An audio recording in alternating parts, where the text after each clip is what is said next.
just move on now to Dave Moxham to finish off our panel, and then all being well, we'll get to bring quite a few of you in for a good debate at the end. So. Thanks very much, Roseanne. Can I get the extra 2 minutes? It didn't use there, right? I'm really pleased to be here as ever. I wanted to talk a little bit, I suppose actually wanted to talk a little bit about the 5 events that the STUC has been organising and some of the early conclusions that we've reached. And I think I can assure Jane that Glasgow was by far the worst of the 5 events that we organised. There were far more people turning up with pre-prepared statements, and by the time we got to the gentler climes of Dumfries, Inverness, Edinburgh and Dundee, then the debate really has settled down into one that we found to be quite useful. And I'm going to talk a little bit about, I think, what some of the key questions are that have come out of that process and who they should be posed to. I want to start, in a sense, with a conclusion that is going to lead in terms of the STUC's early response to this debate, and that is that the question of Scotland's net fiscal balance, for richer or for poorer, is not going to be the key.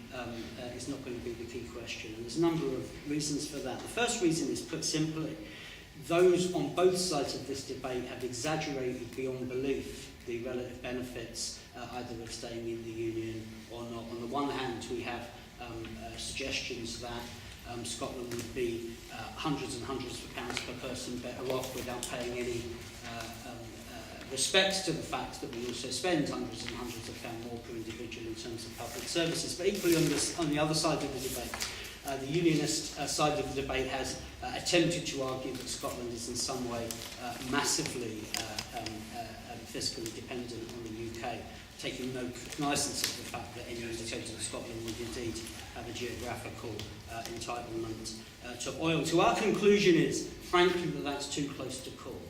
You can take the view, if you wish, that Scotland would be slightly better off. You can take the view, if you wish, that Scotland would be slightly worse off. But when you take into account a number of key factors, such as the potential for higher borrowing costs on debt, uncertainties in relation to oil, the potential growth or sub-growth implications of devolution of tax, and a range of other factors, that there is no way that anybody is going to economically be able to put themselves in a position of making the decision based on Scotland's relative wealth. And in a sense, why should they? Because we're redistributionists, after all. Does it really matter if Scotland is 15% off, better off, and spending 15% more on public services if it isn't actually redistributing wealth any better than folk are south of the border? And I just wanted to touch, before I move onto the fact that, one thing that cannot be denied is that in terms of overall expenditure in Scotland, significantly more is spent per capita than is spent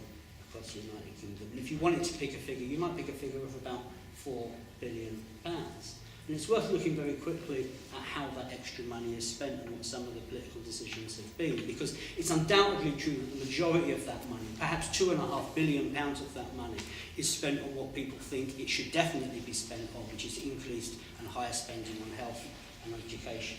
Probably about £2.5 billion. Another £1 billion of that money is spent on those universal entitlements that we've been talking about and debating this week. But about £500 million of that money has basically been returned to the Scottish taxpayer through the council tax pleas and other mechanisms. So we've got a figure of £4 billion, we've got the health service and education, we've got those universal entitlements, but we've also got a kickback to the Scottish taxpayer that isn't happening south of the border, and I think that's something we should bear in mind.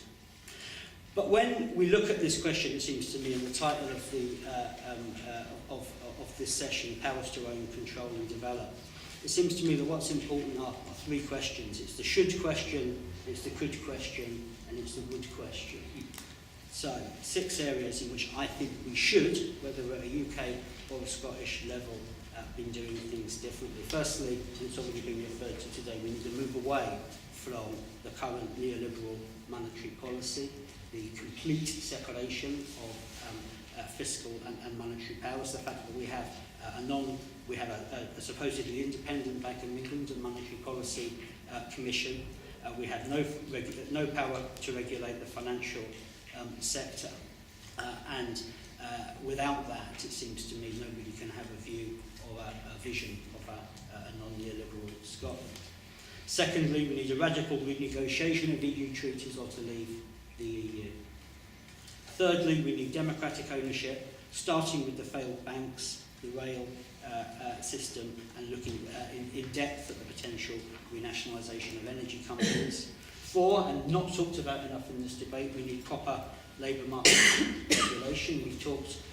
We've heard Ed Miliband and others talking about pre-distribution, the idea that we need more wages and less redistribution through tax and welfare, but nobody, it seems, at political level is coming through at the moment with a plan for how we re-regulate the labour market in a way which would actually achieve that. 5th, we need to increase the use of borrowing to invest, whether within the current financial crisis or more generally. And 6, we need to have a radical tax reform to encourage good investment behaviours, share profit and redistribute wealth. So if you take those 6 things as things that would be good at a UK or at a Scottish level, what does Scottish independence potentially offer in respect of things? I would say that in the case of the first one, it offers absolutely nothing at all. A shared pound, or indeed membership of the EU, would separate Scottish fiscal policy from Scottish monetary policy fundamentally. The limitations that would place on an independent Scotland in respect of pursuing progressive economic policy should not be underestimated. Secondly, I think it highly unlikely that an independent Scotland would seek independence from Europe when the UK wasn't doing so, and if it was to do so whilst being a member of the monetary union, the Sterling Monetary Union, I think would be very unlikely to happen. Could an independent Scotland increase democratic ownership or regulation of the economy? It's worth considering. It is, of course, entirely possible and perhaps arguable that further powers of regulation and ownership could be passed to the Scottish Parliament or could be possessed in an independent Scotland, and nationalisation or social ownership of railways, energy and other utilities might be possible. Could Scotland regulate its own labour market with control of employment? Would argue theoretically yes. Could it use borrowing powers to seek an alternative to austerity? I would argue, again, yes, but probably within a fairly limited envelope. It is unlikely that in the negotiations for monetary union with sterling, which is essentially what would happen under independence, that you would see the UK Treasury being prepared to allow very much wider borrowing limits than they're actually prepared to admit under the current arrangements agreed to the Scotland Act. If you look at a country like California, for instance, California has very different borrowing requirements and lots of independence when it comes to its use of borrowing powers, but it isn't underwritten by the US Fed, and as a result of that, it pays 2 or 3% extra interest on its debt. And lastly, could Scotland vary taxation progressively? I would argue yes, but under very limited rules. Again, I would argue that under monetary union, the UK Treasury would seek to limit that, and there would be other practical limitations to that too. So we've had the could, we've had the what should we do, we've had the what could we do. What would be likely to happen? Well, the first two are fairly clear. If you can't envisage a situation in which in which Scotland would have its own control over its currency, or of an independent view on Europe, it's unlikely that it would do something that it could do, whether or not it should. It might choose to increase democratic ownership. We saw in the statements this week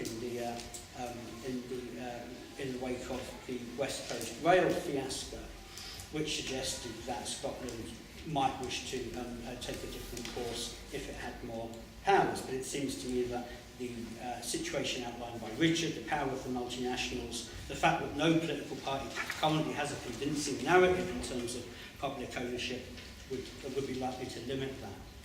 an independent Scotland might wish to vary and might be able to vary employment law in a positive direction. But again, I would argue that some of those difficulties that a small country has in a trading agreement with a very much larger country would place severe limitations on that. It might wish to use its borrowing powers. I think that there's some political consensus in Scotland amongst the political parties that it should do that. But again, I think that there would be limits to that based upon the constraints of the UK Treasury. And finally, would it wish to vary tax? Again, it could do, but with clear limitations. So it seems to me that unless the pro-independence lobby are prepared, number one, to accept that there's two things out of those 6 that I've mentioned that it couldn't do, and that there are 4 things that it might wish to do but put some real meat on the bones, they're going to find it very difficult to convince trade unionists that independence is a viable option. Just a couple more minutes. Seems to me that within that, though, there's a major challenge for the Labour Party and those who would follow a progressive devolutionist policy. Because whilst they might accept and whilst we might all agree that those first 2 things, monetary policy and Europe, are things that no devolution settlement can come to deal with, it's entirely possible for the Labour Party to argue in favour of the additional powers for the Scottish Parliament under devolution that would allow it more ownership and more control of the Scottish economy. And it should be doing that, and that's what its Devolution Commission should be looking at now. It's entirely possible for the Labour Party to say that it has a vision of more progressive employment law in Scotland. It can state the limitations that any single market has in respect of that, but it needs to be looking at it, and it needs to be looking at it in detail. It's entirely possible and reasonable that the Labour Party should say that under a devolved Scotland, it would seek to borrow more to invest, and I think that they should look at the current powers of the Scotland Act that might be enhanced, and it's entirely reasonable for the Scottish Labour Party to say that it wishes to devolve further taxes as long as it's to tax progressively and to avoid tax competition. So I think there's big challenges there for the SNP. They have to outline what they would use their powers for. I also think there's big challenges for the Labour Party, which must, in my view, come forward in the next 6 months with a clear vision of how it wishes to devolve further powers and what it would use them for.